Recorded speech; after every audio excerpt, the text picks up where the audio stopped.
Huzzah and well met again, lords and ladies. A quick thank you for all of you who have subscribed. I hope that you will continue to do so. I do love the community that I'm building here, and I love to have more of you flocking to my banner. The likes, the views, the comments are all welcome too, so feel free. But today we're going to talk about the very ancient art of beekeeping. Here I have a bunch of cross sections of the very most basic bee hive or honeycomb and honey bottle farms that I've been able to redesign or reconfigure for myself. So, these, as you can see, are pretty resource intensive with a lot of observers. What we have is a comparator reading a beehive, and a beehive has 5 different individual levels of fullness.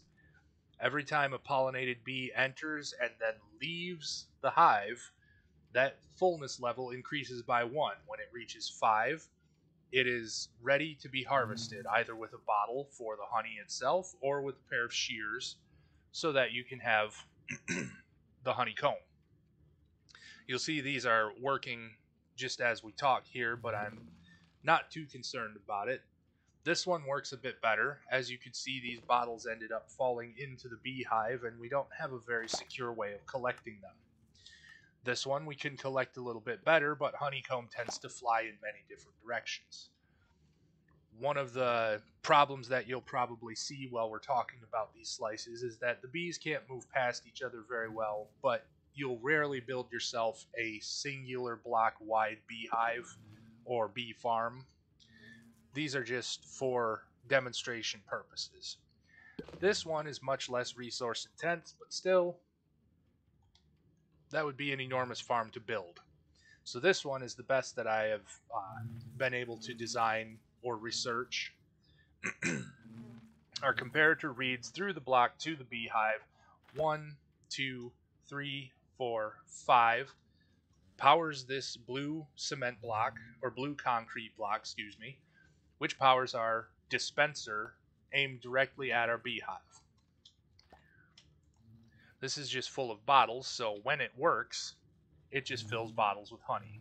And then they fall usually inside or somewhere outside. So we would take and cover these in solid blocks so that the item gets shunted forward if any direction. And then run a hopper minecart underneath on rails to pick up everything through the flowering azalea. Now, we use flowering azalea because it is a block that counts as a flower for the bees, and yet it doesn't need you to place flowers inside to take up more space, which can be confusing for your bees. It causes them to bump into each other and into the flower more often, and it slows down your farm. So this flowering azalea is the most efficient way you can build a farm. So you might notice some of my larger farms around here.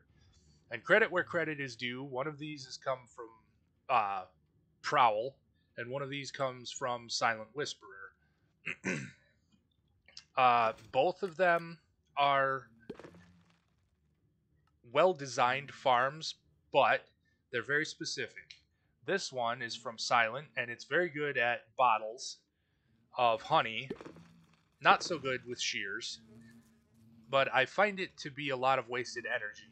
It uses this hopper clock in back here, and when this redstone block transfers back to the left side, all of your dispensers will fire, regardless if the hive is ready or not. Your minecarts will take off, and this one will collect all the bottles, whether they're full of honey or not. And then, because we have a honey bottle item filter here with my not actually patented hopper stopper, it just recycles all the empty bottles back to this distributor cart that loads all of your dispensers with empty bottles. It's not a bad farm, like I said. It's well designed and clearly well thought out.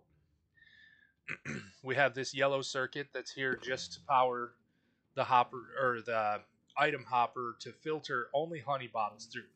So, if you were to run this for Honeycomb as well, you would have shears in here as well, and you would have to remove this item filter, but that means you'd get a lot of empty bottles run through here as well, unless you only run shears for Honeycomb's sake. So I will linger here so you can see how this circuit is built.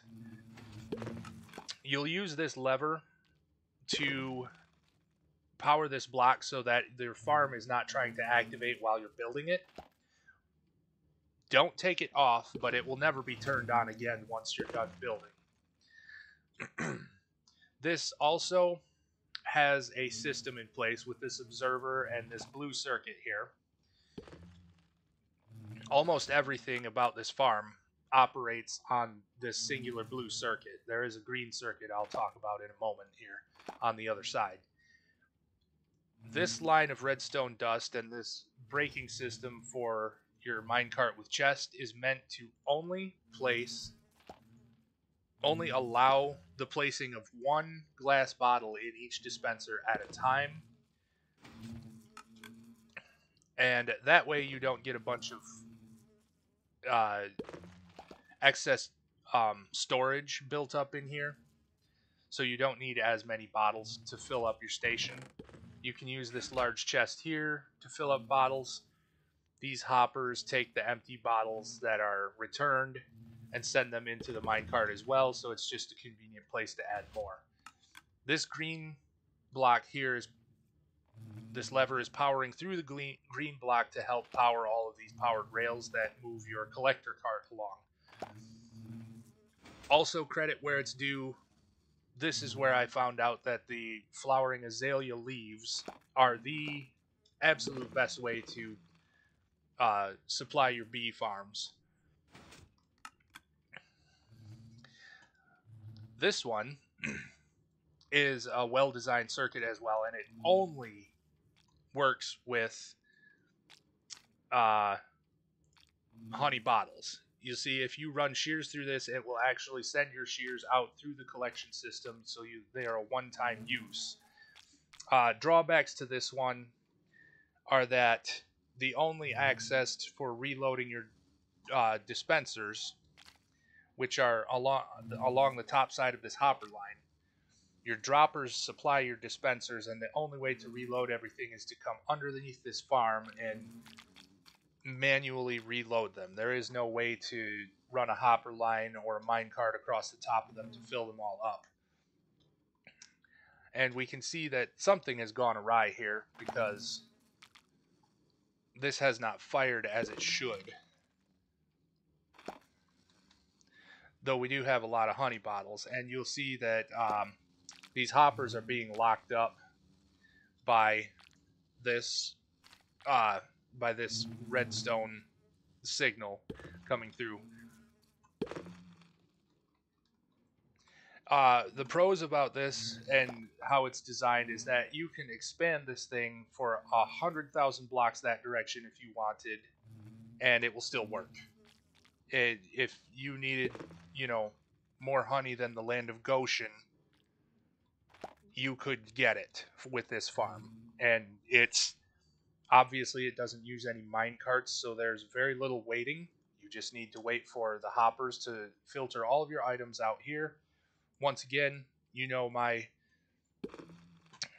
preference for using shulker box loaders and the like to make these things happen.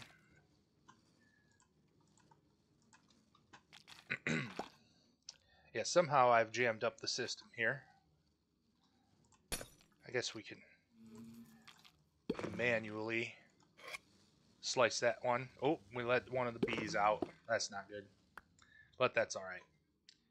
But this is the same. The comparator reads through the block to the hive 1, 2, 3, 4, 5 before it touches this repeater and sets off the rest of the circuit. What happens is this redstone is off for now, and then it will fire this dropper, which places we don't want to use shears anymore. I've explained why that doesn't work. But we can place bottles in there.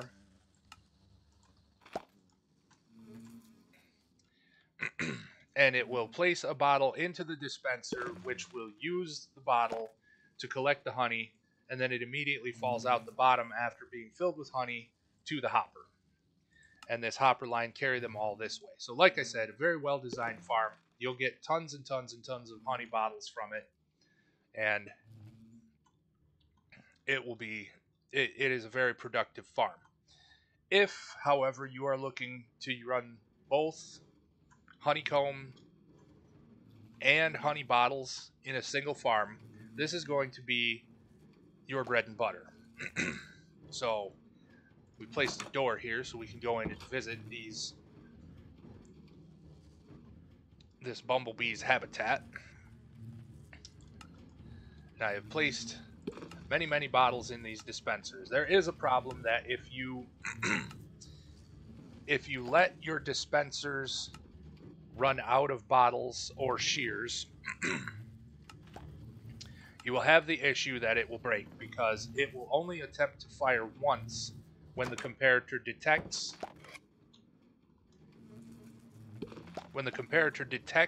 that the hive is full. It will only make one attempt to fire. If the dispenser randomly picks an empty slot, then the hive will stay full, but the signal will not reset, and you will just be left with a broken farm.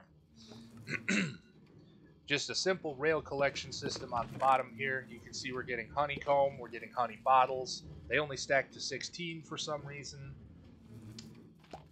It's not a huge deal. Other cons about this farm: once in a while you'll get a honeycomb that flies way back here and is shunted into your space here, and it just can't be reached.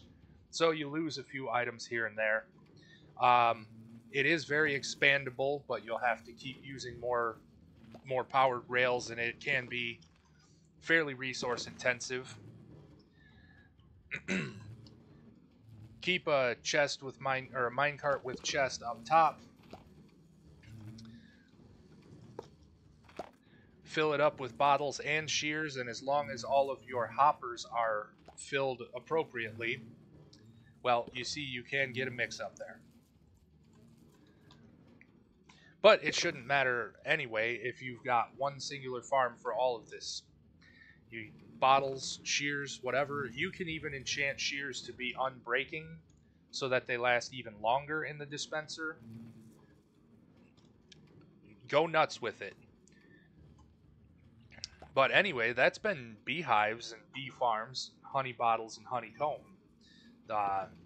Both of them are fantastic items to have tons and tons of. You can make a lot of candles, or wax all of your copper blocks so they don't turn green, or they do turn green and then you wax them, however you like. Unfortunately, this wasn't a very long video, but that's been beehives and the old and traditional art of beekeeping. I hope it's been very helpful for you, and I hope you are blessed on your next adventure. Well, I am the White Sun Paladin, and I am off to my next quest.